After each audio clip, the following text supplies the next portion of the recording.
Period ಸಮಯದಲ್ಲಿ leg spasm, leg cramps ಮತ್ತು ನೋವು ಕಾಣಿಸ್ಕೊಂಡ್ರೆ ಇದು ಹಲವಾರು ಮಹಿಳೆಯರಲ್ಲಿ ಸಾಮಾನ್ಯ ಸಮಸ್ಯೆ ಆಗಿರುತ್ತೆ. ಪೀರಿಯಡ್ಸ್ ಟೈಮಲ್ಲಿ ಏನಾಗುತ್ತೆ ಅಂದರೆ ಯೂಟ್ರಸ್ ಕಾಂಟ್ರಾಕ್ಷನ್ ಆಗ್ತಾ ಇರುತ್ತೆ. ಇದ್ರ ಪರಿಣಾಮ ಕಾಲುಗಳ ಮೇಲೂ ಬೀಳ್ಬೋದು.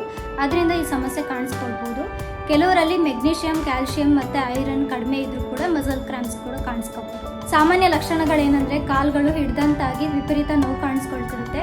ಮುಖ್ಯವಾಗಿ ತೊಡೆಯ ಹಿಂಭಾಗ ಅಥವಾ ಪಾದದ ಹಿಂಭಾಗದ ಸ್ನಾಯುಗಳು ಅಂದರೆ ಕಾಫ್ ಮಸಲ್ಸ್ ಅಂತ ಏನು ಹೇಳ್ತೀವಿ, ಇದು ಟೈಟ್ ಆಗಿರೋ ಥರ ಅನಿಸ್ತಿರುತ್ತೆ. ಹೆಚ್ಚು ರಾತ್ರಿ ಸಮಯದಲ್ಲಿ ಕ್ರಾಂಪ್ಸ್ಗಳು ಕಾಣಿಸ್ಕೊಳ್ತಿರುತ್ತೆ. ನಡೆಯುವಾಗ ಅಥವಾ ಹೆಚ್ಚೊತ್ತು ನಿಂತಾಗ ಕಾಲುಗಳಲ್ಲಿ ಡಿಸ್ಕಂಫರ್ಟ್ ಅನಿಸ್ತಾ ಇರುತ್ತೆ. ನಿಮಗೆ ಈ ಸಮಸ್ಯೆ ಇದ್ದರೆ ಮನೆಯಲ್ಲಿ ಏನು ಮಾಡ್ಬೋದು ಅಂದರೆ ಕ್ರಾಂಪ್ಸ್, ಸ್ಪ್ಯಾಸಮ್ ಮತ್ತು ನೋವಿರೋ ಜಾಗದಲ್ಲಿ ಹಾಟ್ ವಾಟರ್ ಬ್ಯಾಗ್ ಕೊಡಿ. ಹಾಗೆ ಬಿಸಿನೀರಲ್ಲಿ ಸ್ನಾನ ಮಾಡಿ, ಸಾಕಷ್ಟು ನೀರು ಕುಡೀರಿ. ಲೈಟಾಗಿ ಲೆಗ್ ಸ್ಟ್ರೆಚಿಂಗ್ ಮಾಡಿ, ಹಾಗೆ ವಾಕ್ ಮಾಡಿ.